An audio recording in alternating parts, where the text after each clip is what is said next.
आज हम आपको आचार्य रामचंद्र शुक्ल के निबंध उत्साह की एक व्याख्या बताएंगे।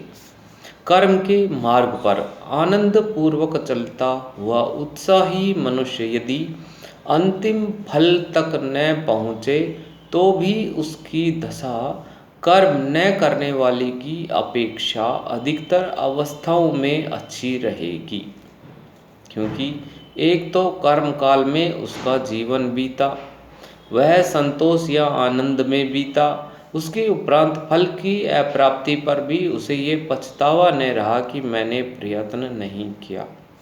फल पहले से कोई बना बनाया पदार्थ नहीं होता। अनुकूल प्रयत्न कर्म के अनुसार उसके एक एक अंग की योजना होती है। बुद्धि द्वारा पूर्ण रूप से निश्चित की हुई व्यापार परंपरा का नाम ही प्रयत्न है। यह अवतरण आचार्य रामचंद्र शुक्ल की कृति चिंतामणि भाग 1 के निबंध उत्साह से संकलित है।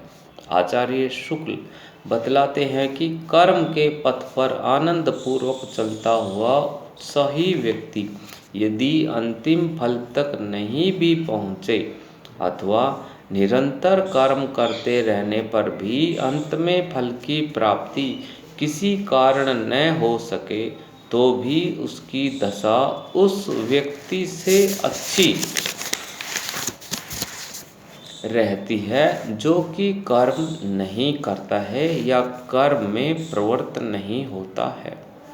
भाव यह है कि कुछ लोग फल प्राप्ति न होने की संभावना से कर्म में प्रवृत्त नहीं होते हैं।